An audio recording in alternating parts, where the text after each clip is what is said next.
And here we go on our Tuesday Hey Mary Kay edition of the Orange and Brown Talk podcast. Mary Kay, let's get right to it. As you would expect, there are a lot of Baker Mayfield questions. So I'm gonna just start with this one, and I think this just leads to the bigger discussion overall about Baker Mayfield and Kevin Stefanski. But this comes from Mike in Brooklyn, Ohio. And he says, "Hey Mary Kay, do you believe that Baker would want to run more no huddle and be more up tempo where he can call plays at the line of scrimmage?" And I think this is even a bigger discussion of, does Baker maybe want to have a little more control of kind of what they're doing on the field? So what do you think of Mike's question? And then just generally speaking, a day after the Kurt Warner interview, I mean, you've been doing a lot of reporting on this. Where do things kind of stand with this whole Baker play calling, all of that? Well, from talking to various people throughout the season, I've, come to the realization that, and we've talked about it on this pod and other places before, that Baker would like to have a game plan that suits his skill set better. You and I also on this pod have talked about that. We just talked about it yesterday, that, maybe the gunslinger Baker isn't necessarily the right way to go. But I think that he would like to have an offense that just involves more of the passing game, maybe not as much three tight ends, not as much running the ball. And I think the way that, the way that this has been portrayed, or the way that I've written this, kind of was confirmed in post game when he basically came out and said, we got conservative. And I don't think it's the first time he has felt that way.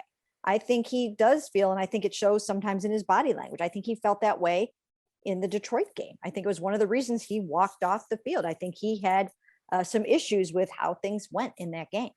And so I think that, that he would like things called differently. I just strongly feel that there has been a little bit of a disconnect in that way. I don't know if it's ever been verbalized inside the building. I don't know if it's something that they have discussed openly. I don't know if it's something maybe they touched upon in the bye week.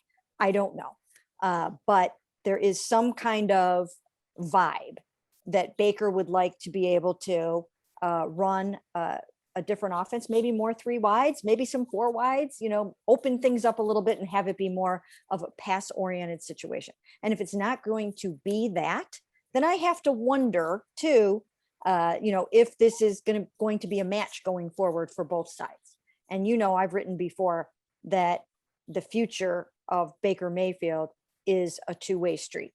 And what I meant by that was too, that, Baker and his camp, and he has a very strong camp in the same way that Odell did, they are also evaluating his future here in the way that the Browns are evaluating Baker's future here. So it is kind of a two-way street, because they don't have to engage in extension talks if they don't want to. They can say, all right, we'll ride this out a little bit and, see how it's going to go. So I think it's something they need to get resolved and fixed kind of late in the game this year to get that done. But it's something that will be addressed. Yeah, it's such an interesting dynamic. And, we talked about this on the post-game pod. It's like Kevin Stefanski in this system was brought in because it supposedly fit Baker, right? And then we saw what happened with Baker last year, especially when they really went to more play action, more bootleg stuff. We kind of saw how it benefited him. And now, I don't know, now we're kind of back to questioning how Baker fits in this system again. And it just seems like the Browns aren't very interested in opening it up for whatever reason. And I don't know if that's because they don't believe they have the personnel to do it, or they don't believe the quarterback can thrive in that setting, or I don't know. It's all so kind of blurry right now. You know what? It is all so kind of blurry right now. And that's why it's very difficult to answer these questions, because we don't know if they are not opening it up a little bit more, because like you said, they don't have the receivers this year. I mean, the receiving core just isn't anywhere near what they thought it was going to be this year for a number of reasons. I mean, Anthony Schwartz has missed 3 games now with a concussion. He was supposed to be the kind of deep threat after Odell left. Odell's gone. Jarvis Landry hasn't been the Jarvis Landry of old this season. But there's a lot of what came first, the chicken or the egg, or the egg. Is it because of Baker Mayfield? Is it because of the receiving core? Is it because of the play calling? Is it a little bit of all of the above? I think it's kind of that. I think it's some Baker injuries. I think it's some receiver deficiencies.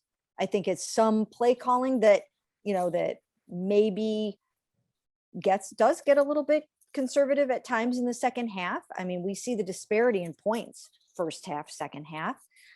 So I think it's a little bit of everything. And once again, winning covers up a lot of things. And I think I think that they still have a good chance to make the playoffs, because of what is coming down the pike. I mean, the teams that they are playing are struggling somewhat. The Raiders, it's just because of everything that's gone on around them. I don't think all of a sudden the Browns have become this great offense or this great football team. I think the defense has gotten really good. I think the offense is still broken. And I think everything around them is working in their favor, and, advancing them along down playoff road. But I do think the offense is still broken. And I think that, I think it's all of the above. And we might never know what's really going on in all of their minds, right? Because it's hard to get at some of this stuff, but somehow, some way, there is a disconnect.